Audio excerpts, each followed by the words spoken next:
kay Apollo Kibuloy sa petsang 23 nitong Oktubre. So, 2 Martes mula ngayon, 10 a.m. muli po. Salamat.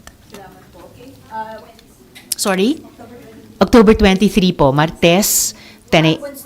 Oh, is it a Wednesday? Sorry. Double check ko lang. Sandali po. Oh, wala naman akong sinabing araw nung announcement. Sandali, ha? Walang audio. 23. Oh nga, no, Wednesday. Sorry. Usually, nag-Tuesday tayo eh. Okay. So, ire-resume po ng Senate Committee on Women, Children, Family Relations, and Gender Equality ang pagdinig namin kay Apollo Kibuloy sa Miyerkules 23 nitong Oktubre, higit kalahating taon mula nung kami nag-suspend sa oras ng 10:00 ng umaga. Salamat. First question, Aniseli. Ma'am, pinayagan na si Pastor Kibuloy ng Korte na mag-attend sa Senate hearing. Susulat po ulit ang komite sa korte para tulad ng sa ibang mga resource persons na nasa kustodiya ng korte o di kaya ng law enforcement ay mahingi yung permiso nila na padaluhin siya dito sa hearing. Ano ba yung inaasahang mangyayari sa hearing?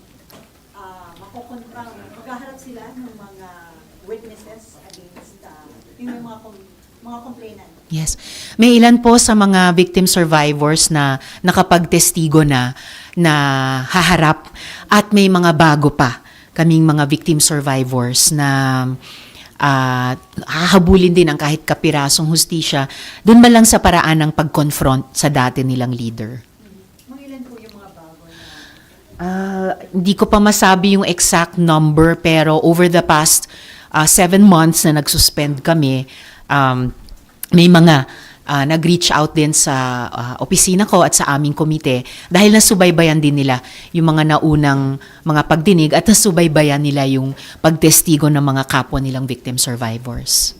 And then, comment yung nasa plea deal ni Marisa Duenas. Kung gusto, pwede kong basahin. No? Kung gusto nyo, pwede kong basahin yung naging statement ko tungkol doon kay Marisa Duenas na nag-strike ng plea deal sa US government. So, sa loob at labas ng bansa, palapit na ng palapit ang araw ng pagkamit ng hustisya para sa mga biktima ng krimen ni Apollo Kibuloy. The plea deal by Marisa Duenas, a reported long-trusted administrator of the Kingdom of Jesus Christ with U.S. authorities, is a significant step towards securing accountability for Kibuloy's disturbingly long list of crimes here and abroad, which includes sexual abuse of minors, qualified human trafficking, child abuse, and others. As chair of the Senate Committee on Women, Children, Family Relations, and Gender Equality, I also hope that Ms. Duenas, given her position in KOJC, would be open to participating in our continuing investigation on the various allegations of abuses and criminal acts by Kibuloy. Sana tulad ni Ms. Duenas ay makipagtulungan na sa ating otoridad ang iba pang kapwa-akusado ni Kibuloy. Sana ay pakinggan nila ang kanilang konsensya at isiwalat na ang buong katotohanan at ang lahat ng kanilang nalalaman. I urge the Department of Justice to extend all necessary legal assistance to any co-accused or any other person willing to cooperate towards attaining justice for the many women, child, labor, and other victims of Kibuloy's crimes throughout the years. Dapat managot si Apollo Kibuloy at ang kanyang mga kasabwat sa kanilang pang-aabuso sa kababaihan, kabataan, at iba pang vulnerableng miyembro ng lipunan. So, invited siya sa hearing on October 23 and nag-express siya ng intention na mag-participate sa hearing.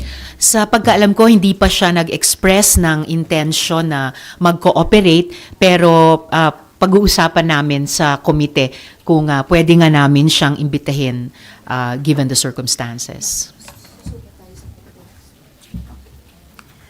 At susulat na po kami sa korte sa susunod na linggo. And then, last question from my end. Ma'am, doon sa inyong naging executive session with Alice Gool last Wednesday? Tuesday? Tuesday po. May bago ba na na-share na information na si Alice Gool, naging worth it naman po yung more than 1 hour nyo na executive session with Alice? More than 1 hour nga eh. Pero hindi pa rin completely worth it. Hindi pa rin sulit na sulit dahil wala ring masyadong maraming bago. May ilan na mga kapirasong sinusubukan pa naming i-follow up in open hearing. So no more executive session with Alice Go, ma'am. Looks like no more executive session with Alice Go or Go Hopping. Okay, next si Victoria Tulad po. PBS. Hi, ma'am. Hi. Ang sabi po ni Senator JV kahapon, meron daw bagong names na sinabi si Go dun sa executive session. Can you confirm lang po? Yun yung bahagi sa mga kapirasong ilang mga bago na yung ibang kapiraso no naririnig namin dati. So, para maging mas sulit, mas worth it, yung time hindi lamang ng komite pero ng publiko na sumusubaybay dito, sa huling pagdinig dito laban sa POGOs ay susubukan na naming ipin down yung katotohanan tungkol dyan at ang kaugnayan niyan sa paano tumakas si Guo Huaping, sino yung mga taga-gobyernong tumulong sa kanya, at ano ba yung sa mahalagang issue ng espionage ang ma-establish namin. Kasama na yung mahalagang input nung nakaraang hearing ng NICA. Ma'am, nung last hearing, medyo shocking yung participation ni Mary Ann Maslog Yes. dito kay Go. Do you think dapat papanagutin po ang PNP Intelligence Group kasi binigyan siya ng access, binigyan siya ng authority? Yun yung isang fina-follow up pa namin kung ano yung naging papel ng PNP Intelligence Group dito sa saga ni Guo Huaping at kung ano din ang maisasagot nila sa amin sa komite sa aming mga tanong. So kasama yon sa ilan sa importanteng huling itatanong at kukuhanan ng sagot ng komite sa last hearing. So invited po sila, ma'am, sa next hearing? Invited po sila. So you're looking into their possible liability rin po? We're looking into their possible liability or otherwise yung kabuuang naging papel nila dito sa aming investigasyon laban sa POGO at pati na yung ano ba ang papel ni Guo Huaping sa lahat ng ito. Ma'am, sabi ng BI, si Go Huaping ay possible lumabas daw po through a private hangar or private airstrip. Meron po ba kayong information about it? Mas inaasahan ko pa at iniintay at pagbabatayan ng mas conclusive yung complete report ng Bureau of Immigration na sinabi ni OIC Viado kahapon na kokompletuhin pa nila. So hopefully within the next few days. Thank you. Next si Raymond. Ma'am, handa na ba kayo makatrabaho sa Senado si Pastor Kibuloy? Ang masasabi ko lang po, talagang magpakita naman sila ng konting hiya. Ang bibigat po ng mga kasong inihaharap sa kanya, trafficking, abuse, various forms of abuse laban sa mga bata at iba pang mga vulnerableng sektor. Ganong katagal siyang tumakas sa batas, nakakuha pa talaga ng kung anuman para ihain ang sarili bilang isang mambabatas. Gayunpaman, mas nagtitiwala ako sa kakayahan ng ating mga kababayan at magiging kapwa-botante sa susunod na taon na huwag bigyang daan ang ganyang klaseng kandidatura. Kasi ang dapat iboboto ay mga lawmakers, hindi po lawbreakers. Okay, next si Agatha, Billionaire TV.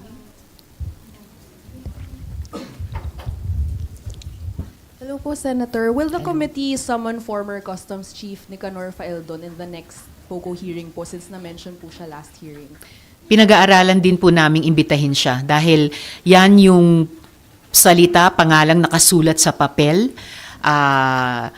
ni Mary Ann Maslog at binanggit pa in full ni Guo Huaping na Nick Faeldon daw.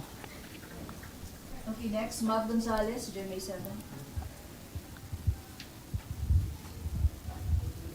Hi, Ma. Hi. Hi, ma'am. Ayan. Sumagot na po sa inyo yung DFA about your request po about Shi Zhejiang po. Sa pagkaalam ko ay in the process pa rin sila ng pagbigay ng instruction o gabay sa ating embahada sa Bangkok dahil nga hindi naman ordinaryong preso itong si Shi Zhejiang. So bibigyan nila ng gabay yung embahada given the diplomatic concerns. Pero panghahawakan ko at aasahan ko yung assurance na ibinigay ng DFA sa hearing na gagawin nila ang lahat ng posible given yung of course yung status nila bilang gobyerno at yung relationship nila sa gobyerno din ng Thailand, na gagawin nila ang lahat na kaya makapag-establish ng contact kay She. Dahil di umano, may hawak siyang mga importanteng impormasyon na may kinalaman sa pambansang seguridad ng ating bansa. Ma'am, kung halimbawa po hindi mapagbigyan yung request natin kay She, how will this affect po yung investigation? Will it discredit all the spy allegations against former Mayor Go? Not at all. Regrettable kung hindi tayo makaka-establish or hindi ang gobyerno makaka-establish ng contact kay She. Pero parallel doon ay naalala nyo, many hearings ago, nabanggit ko na po na dun pa lang sa ocular inspection namin sa Pogo Hub sa Bamban, isinabi na sa amin noon na may mga anggulong interception ng Philippine government communications at hacking ng Philippine government websites na nagmumula dun sa Pogo Hub sa Bamban. Kaya nga't unang lumitaw yung anggulong possible espionage. And napakahalaga po ng mga inputs nga ng NICA nung nakaraang hearing. Sabi nila may 3 silang parallel efforts na ginagawa tungkol kay Guo Huaping at tungkol sa mga gawain niya dito sa ating bansa, kaugnay sa Pogo at iba pang aspeto. At binigyan na nila ng payo o babala ang lahat, hindi lamang ng mga institusyon sa gobyerno, pero lahat nating mga mamamayang Pilipino na maging mapanuri at mapagbantay tungkol dito sa mga possible foreign covert operations. Next, si Daniel, PTV. Good afternoon. Ma'am, first dun kay Alice, nabanggit nyo nung nakaraang hearing yung Yang brothers. Yes. Sinasabi nyo na Chinese agent or Chinese spy. Sino po ba dun sa 3? Yun yung itinatanong ko kay Tony Yang na resource person na pagkatapos siyang maaresto sa Cagayan de Oro Pogo Hub doon. Dahil yung pinakita naming mga dokumento at screenshot sa kanya ay nagpapakita na yung 2 kapatid niya ay dumalo bilang delegado sa isang congress ng mga overseas Chinese na organisado ng Communist Party of China, dun mismo sa China. Yung isa pang pinavalidate ko sa kanya, bagamat pinabulaanan lamang niya, ay yung isang ulat ng I forget the exact name now, pero isang report tungkol sa overseas crime na merong isa sa mga kapatid na Yang, ayaw lang niyang kumpirmahin kung yung middle brother nila na si Michael Yang o yung bunsong kapatid nila na si Hongjiang Yang ay meron talagang kinalaman sa Pogo-related at espionage-related na mga criminal syndicates. Pero ma'am, na-establish nyo po ba kung sino, or meron ba kayong hula kung sino dun sa 3? Ang hula lamang ay isa sa kanila or yung 2 dahil may isa na binabanggit doon sa ulat na yon tungkol sa overseas crime at yung 2 ay nandun bilang delegado sa Chinese Communist Party sponsored conference sa China. Ma'am, last na lang kay Kibuloy. Apa. Ma'am, do you think napapanahon na amyendahan talaga yung batas na huwag nang payagan yung mga ganyang, halimbawa may kaso ng human trafficking? Tingin nyo ba right time naman para amyendahan po? Actually, hindi po kayo yung unang nagtanong sa akin yan. Mayat maya sa mga araw na ito, mga kababayan natin nagtatanong din. And maybe it's something na dapat pag-aralan namin dito sa Senado at ng counterparts namin sa House bilang bahagi ng pagsulong pa ng mga electoral reform. So, ganyang mga posibleng amyenda sa Omnibus Election Code. Dagdag lang dun sa pinag-uusapan natin kanina, yung inattenda ng 2 kapatid ni Tony Yang ay ang 10th National Congress of Returned Overseas Chinese and their relatives. Dinaluhan ng mga delegado mula sa 109 na bansa. Thank you, ma'am. Okay, next po si Amor, Newswatch Black. Hello po ma'am, good afternoon. Ma'am, about Mary Ann Maslog po, ma'am, paano po ba siya naimbitahan? Bakit po siya in-invite sa hearing na Right. Inaalala ko rin, inimbita namin siya bilang resource person dahil soon or right after siya inaresto ng NBI, lumitaw sa sarili niyang mga statements na kilala daw niya si Guo Huaping, kilala daw niya si Mayor Kalugay. Nakipag-meet na daw siya sa kanila at meron siyang gustong gawin para sa kanila na I guess yun yung lumabas sa hearing na gusto daw niyang kumbinsihin si Guo Huaping mag-surrender kahit pagkatapos na siyang maaresto. So, yun. Sorry ma'am, ano po yun? Parang affidavit po niya nung naaresto siya? Media reports tungkol sa mga statements niya nung pagka-aresto sa kanya ng NBI na hindi ko alam kung bakit sinabi niya, pero sinabi niya na meet na niya sina Guo Huaping at Mayor Kalugay at meron siyang gustong gawin para sa kanila or kanya o kaugnay niya o nila.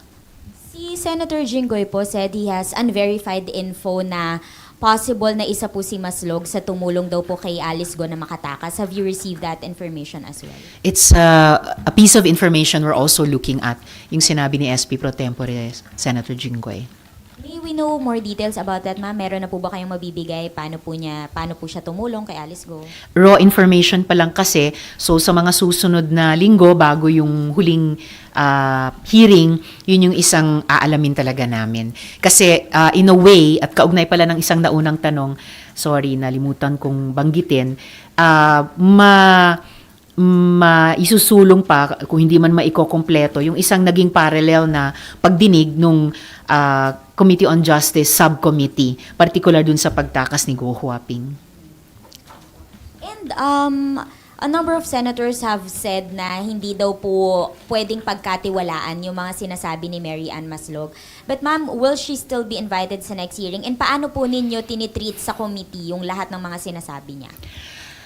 Sinubject na namin siya sa isang contempt citation. So, bagamat in the custody na siya at pa rin ng NBI, at least on the record, yung pagtingin sa kanya ng Senado bilang resource person na in a way contemptible at contemptuous yung behavior niya at yung kanyang mga sinasabi. So, halos lahat namin ay nakapagsabi, hindi talaga kapani-paniwala yung mga pinagsasabi niya.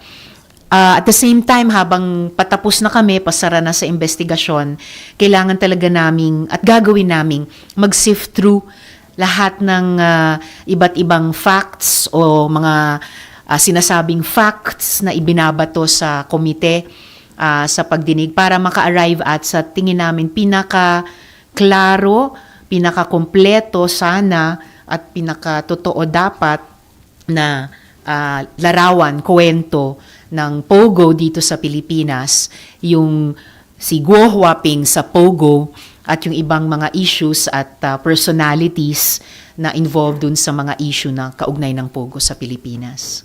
Ma'am, will you also focus on yung sinasabi po ni Senator Bato na involvement ng someone from Malacanang na inutusan daw po si Maslog na i-pin or i-implicate siya and si Senator Bongo, former President Duterte, General Karamat dun sa Pogo? Iyon yung isa sa maraming di umanong facts na itinatapon sa buong diskusyon na na-generate ng investigasyong ito at aming sasalain. Alin ang mukhang totoo, alin ang mukhang hindi totoo, regardless kung sino-sino ang nagsabi, para kahit maingay na maingay ang isyong ito, sa katahimikan ng collective na pag-iisip namin sa komite, yun na nga, pipilitin naming mabuo yung kwento. Ano ba talaga yung kwento ng Pogo dito sa Pilipinas? Ang kwento ni Guo Huaping sa Pogo sa Pilipinas, ang kwento ng mga taong naging kasosyo niya, nagprotekta sa kanya, tumulong sa kanyang tumakas, no? Regardless of sinong nagsasabi ng ano sa ngayon. Last na po for my end. Ma'am, yung sinabi po niya sa executive session ng mga names, mga Chinese nationals po ba yun na mastermind umano or mga Pilipino na tumulong po sa kanya? Halo-halo din. Tulad ng lumalabas sa open hearings. Both po, Apo. Filipinos and Chinese. Apo. Thank you po. Thank you. Next, Jeff Estosio, Trade Requirement.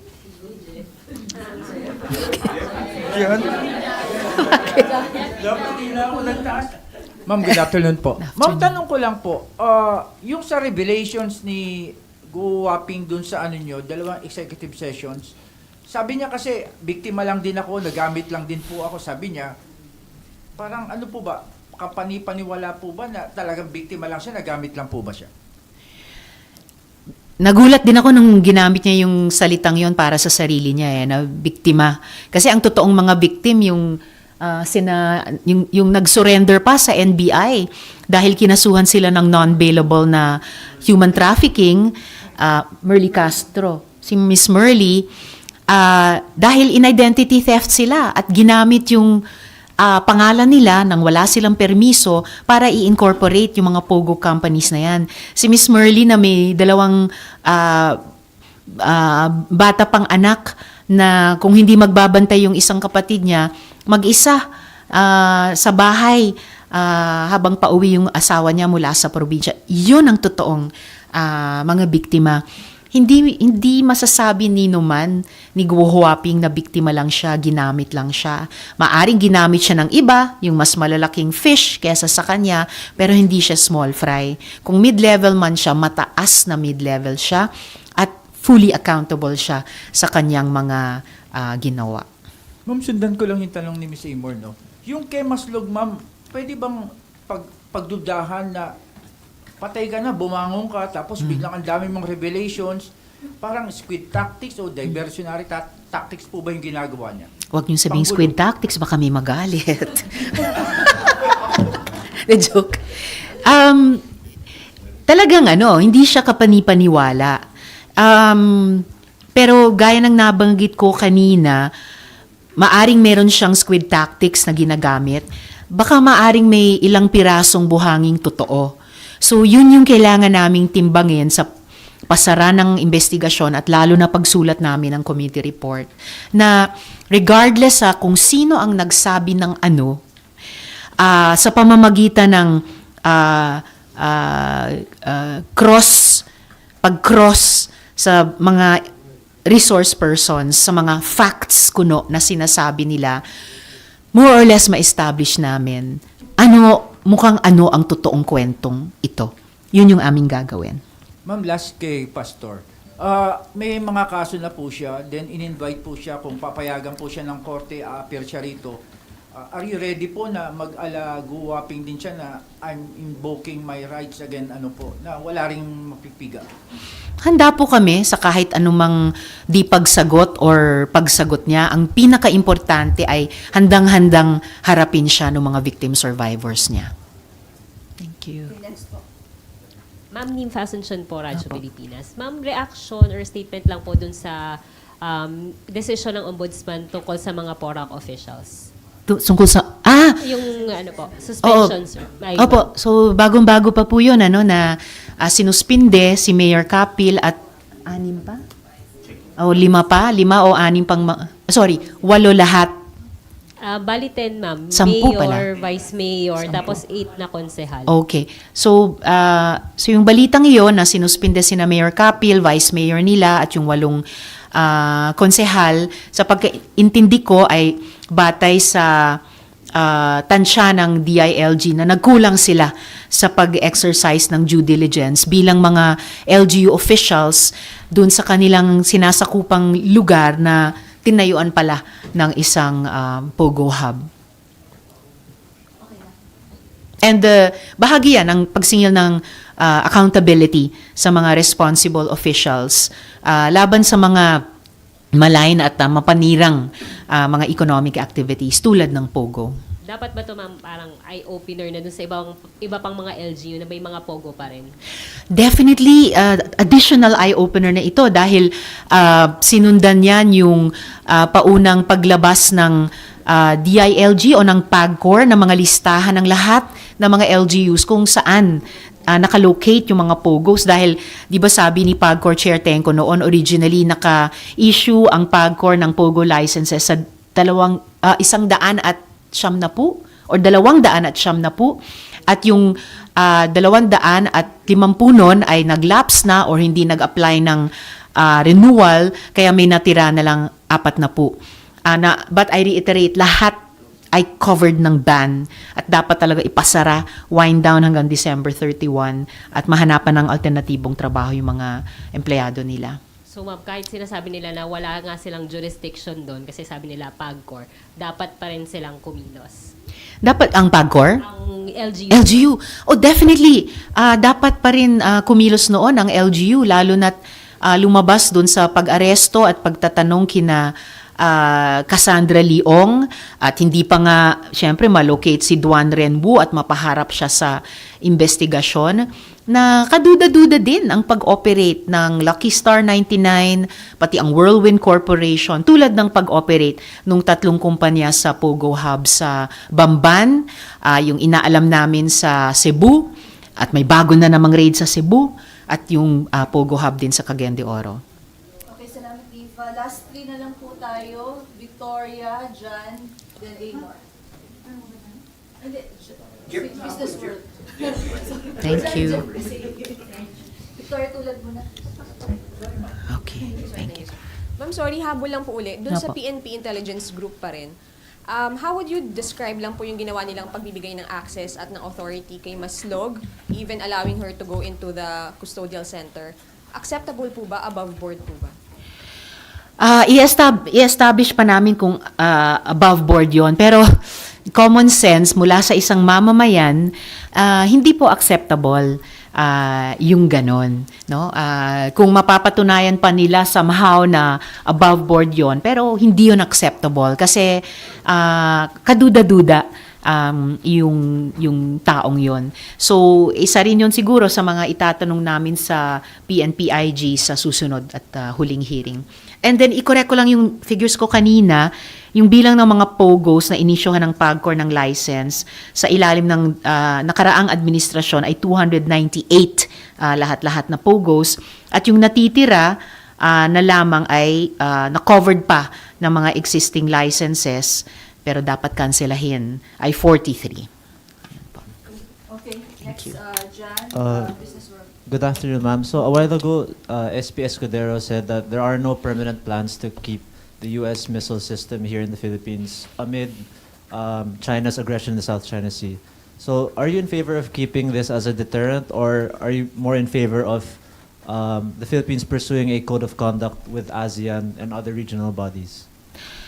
The latter and other complementary measures. Matagal na nating sinusulong yung Code of Conduct in the South China Sea at kung di ako nagkakamali, lahat ng mga member nations na nakapalibot sa South China Sea ay gusto. China na lang ang ayaw kasi ayaw niya ng multilateral process. Gusto niya na i-bilateral tayo, bawat isa sa atin.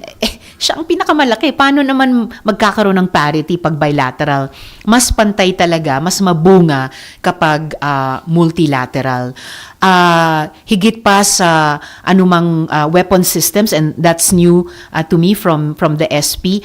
Tingin ko, para talagang ibalik natin sa captain's wheel yung diplomacy, saka yung political action ng gobyerno natin with the modernization ng armed forces bilang naka-reinforce sa political at diplomatic, mabunga na paramihin pa yung mga joint maritime patrols ng ating mga coast guards, navies, katumbas ng Bureau of Fisheries and Aquatic Resources, pati yung mga mangingisda ng iba't ibang claimant nations dito sa buong South China Sea. Plus, yung naging batas na pinirmahan just the other day, pagpapatupad talaga ng Self-Reliant Defense Program Act para magkaroon tayo ng domestic capacity talaga, depensahan ang sarili natin bilang backup sa pinaka-importante at tingin ko pinaka-effective pa rin, political and diplomatic action bilang bahagi ng isang malaking alyansa ng maraming bansa at regional formations at dumadami pa sila na kumakampi sa atin vis-a-vis China sa ilalim ng UNCLOS at dahil sa tagumpay natin sa Hague. Thank you, ma'am. Sabi niyo patapos na yung hearing on illegal POGO. How many Yes. more hearings? Isa na lang po. Actually, yung kahapon dapat yun yung huli eh. Kaya lang sumabog yung Al Jazeera documentary at yung Mary Ann Maslog. So, isa na lang po. Para isa na. Po? So, last na talaga. Unless meron na namang dumating doon na namatay at nabuhay na magmuli. Oh. Isa-schedule pa po namin. Opo. Mas mauna, ma'am, yung kay Pastor. Mauna na muna yung pag-resume nung kay Apollo Kibuloy.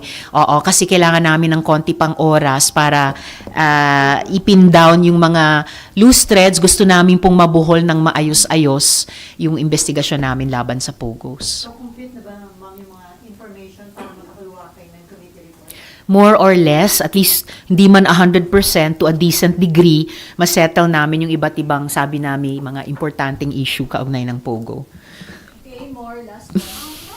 More or less sa nakaraang dalawang executive sessions, more or less how many names ng mga Filipinos and Chinese yung napangalanan po ni Alice Go? And does it seem to you na nagsasabi naman siya ng totoo dun sa executive session? Halo. Halong totoo, halong di totoo. So pati yung mga pangalan ay sinisigurado pa namin. Kaya hindi ko mabilang kasi hindi ko alam kung alin doon ang totoo. Ilan doon ang totoo at ilan ang hindi totoo. Basta pag na-finalize namin yung committee report, sasabihin namin kung sino doon yung tingin talaga namin. Hindi lang batay sa sinabi niya, pero batay sa sinabi niya at yung iba pa naming nakalap na mga ebidensya. Ang mga perpetrators ng Pogo dito sa Pilipinas, ang mga kasabwat sa pagtakas niya. Mga may 10 po ba na mga names siyang nabanggit? Or less. So, yeah, 10 or less. Thank you po. Salamat. Thank you.